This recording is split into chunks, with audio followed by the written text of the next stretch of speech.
देखो कुछ लोग होते हैं जो मतलब अपने नेता को, अपनी पार्टी को अपना बाप मानते हैं। ठीक है, वो अपने बाप को बाप नहीं मानते हैं, उनमें मतलब अकल की कमी होती है और उनका देश से तो कोई मतलब ही नहीं होता है। ठीक है, अब देखो जहाँ जहाँ देखो, हर गांव में देखो भ्रष्टाचार वगैरह, देखो किसी की हत्या होती है न, तो भी उस समाज को जाके धरना देना पड़ता है प्रशासन के आगे, तब जाके उसकी गिरफ्तारी होती है। ये हमारी स्थिति है। इसका कारण यही है कि हम मतलब जाति, धर्म और नस्ल में बंटे हुए हैं। हमारे अंदर नस नस में हमारे अंदर जहर भरा हुआ है। कोई भ्रष्टाचार कर रहा है, मेरी जाति का है तो मैं चुप हूँ। कोई गलत कर रहा है, अपराध कर रहा है, मेरी जाति का है, मैं चुप हूँ। अब देखो मैं कुछ नाम बताता हूँ। एक है दिलबर जुनेजा, एक है आलम खान, एक है मजीद नोड़ी, एक है यूके मेयर, एक है हरीश सोलंकी। तो ये लोग मतलब मानसिक बीमार है सच में, इनकी मतलब बुद्धि विकसित ही नहीं हुई है। और इनको आप अंधभक्त भी बोल सकते हो, कुछ भी बोल सकते हो। तो भैया सबके अपने अपने व्यक्तिगत विचार है। ठीक है, अब स्वरूप सिंह के विचार है तो उनके व्यक्तिगत विचार है, अपना उनसे क्या लेना देना। ठीक है, वो अपने व्यक्तिगत विचार में क्या भाषण देते क्या नहीं देते। अब मैंने एक कमेंट की थी, मैं बोला बाड़मेर का पावर सेंटर है और रील नहीं है, रियल हीरो है। तो आलम खान ने कमेंट किया है, राजू सिंह एक काम बताओ हीरो वाला। तो एक काम नहीं 100 काम बता देता हूँ मैं आपको। ठीक है, अब हमारे लिए जो इन्होंने मंदिर का काम किया, जो किराड़ू के लिए बजट मंजूर करवाया है, ये हमारे लिए हीरो वाला काम है। ठीक है, और बाकी ऐसे कई काम है जो मतलब जिसका कोई नहीं होता है उसका स्वरूप सिंह खारा होता है, सीधी सी बात है। आज सुबह ही मैंने एक वीडियो डाला है, एक सुथार है विकलांग, उसके रविंदर सिंह के साथ कई फोटो है, कई बार रविंदर सिंह से मिला है, लेकिन लास्ट में वो अपने काम के लिए स्वरूप सिंह खारा के पास जाता है। उसका वीडियो भी मैंने अटैच किया है। तो सिर्फ अब कुछ लोग कमेंट करते हैं कि उसको वोट नहीं, इसमें कौन सी बड़ी बात है, मुख्यमंत्री का खास आदमी है दिलबर जुनेजा।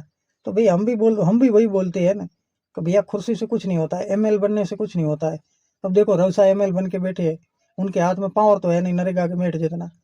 ठीक है, तो आदमी भी आगे वो बढ़ता है जिसके पास संगठन की शक्ति होती है। सिर्फ तुम्हारे पास हाँ 4 चमचे है, हाँ वो हल्ला कर रहे हैं, उससे आप आगे नहीं बढ़ सकते, उससे आप इतिहास में नाम दर्ज नहीं करवा सकते अपना। सीधी सी बात है, ये सच्चाई है भाई साहब। ठीक है, ये पब्लिक जो को हाँ हल्ला कर रही है ना, ये आपको कभी मतलब उस मंजिल तक नहीं पहुंचा सकती जो आपका नाम इतिहास में दर्ज हो जाए। ठीक है, तो ये मतलब लोगों की ऐसी मानसिकता हो गई है आज की तारीख में। ठीक है, तो हाँ भाई है, स्वरूप सिंह ने वो बोला है कि मुसलमानों की पैरवी मत करो। तो हाँ व्यक्तिगत आपके जो नेता है, जो उनकी बराबरी के लोग हैं, जिनकी स्वरूप सिंह बात सुनते हैं, उनको पूछना चाहिए कि भाई आपने किस रीजन में यह चीज बोली है।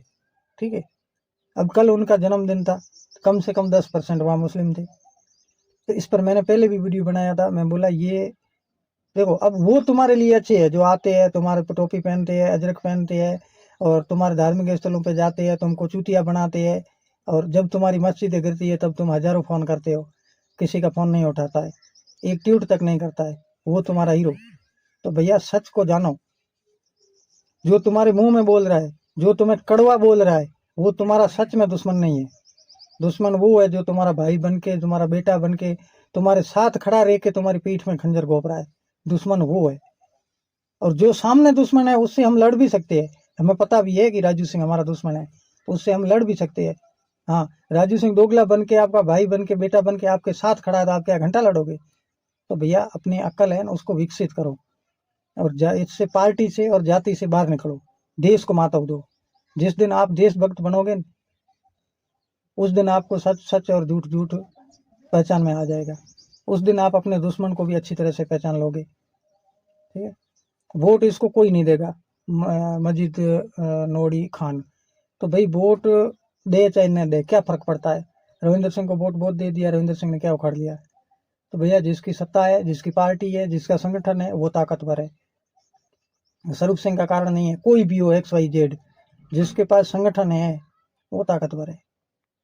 ठीक है, तो ये आपकी मानसिकता है, आपकी मानसिकता के अंदर जहर भरा हुआ है। ठीक है, आपकी मानसिकता के अंदर मतलब ये बीमारी लग चुकी है कि बस किससे नफरत करनी है तो बस उससे नफरत ही करनी है। अब एक रहे भागीरथ शर्मा, रवि जिंदाबाद। भैया जिंदाबाद पाकिस्तानी भी बोलते हैं, पाकिस्तान जिंदाबाद, ठीक है। लॉजिकल बात करो। महेंद्र सिंह जोधा, मुस्लिम की पैरवी मत करना, बाकी काम मेरे को बता देना। भाई वो तो मुसलमान जाने और मुसलमानों का काम जाने।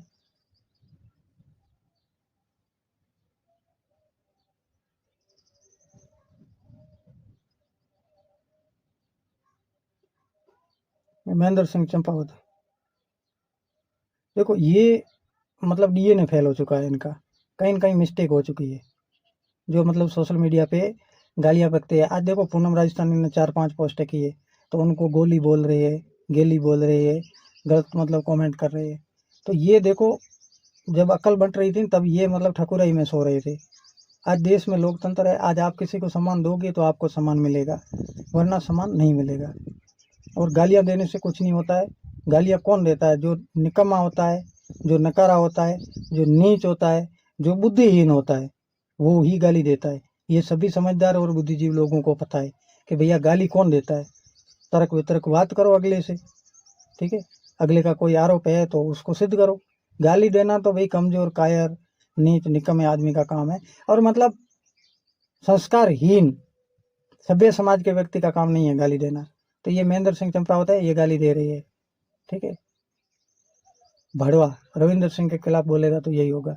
तो भाई मैं तेरे को भड़वा बोल दूं, तेरी माँ को भड़वी बोल दूं, तेरे बाप को भड़वा बोल दूं कि तू स्वरूप सिंह को सपोर्ट कर या रविंद्र सिंह को सपोर्ट कर, क्यों भाई? मैं क्यों बोलूं तेरे को? तो भैया तेरी नस्ल है ना, उसमें मिस्टेक हुई है कहीं ना कहीं, ठीक है।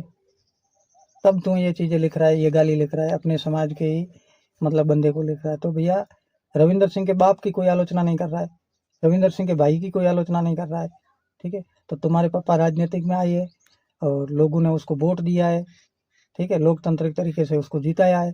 आज वो काम नहीं कर रहा है तो लोगों का अधिकार है, लोग उसकी आलोचना करेंगे, ठीक है। और गांव मरा के आलोचना सुननी पड़ेगी, तुम्हारी गालियों से किसी को कुछ फर्क नहीं पड़ेगा।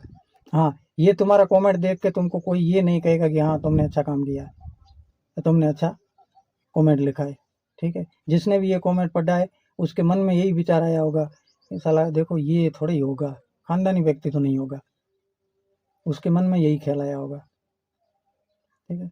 कासम राम सारण, पावर खुर्सी में ही होता है। मुख्यमंत्री भजनलाल की जगह कोई दूसरा होता तो पावर हाउस नहीं बनते। भजनलाल और पावर सेंटर मोदी जी के नफरत चिंटू, इसलिए पावर बाकी है, कुर्सी वगैरह किसी की हैसियत नहीं है।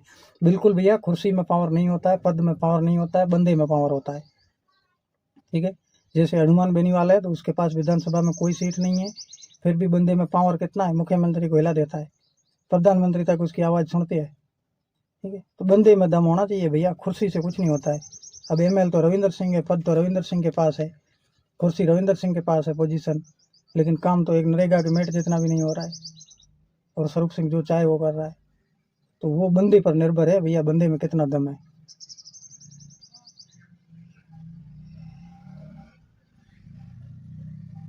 ठीक है। तो भैया मुस्लिम, कल एक मुस्लिम भाई कमेंट कर रहा था, एक पागल था वो आया था स्वरूप सिंह के जन्मदिन पे, एक मतलब कट्टर मुल्ला था वो आया था। तो भैया ये तुम्हारी कट्टर सोच है। कम से कम मुस्लिम वहाँ 50 से 60 हज़ार की भीड़ थी, तो उसको लाखों में कह सकते हो आप। 50 हज़ार प्लस है तो उसको लाखों में कह सकते हो।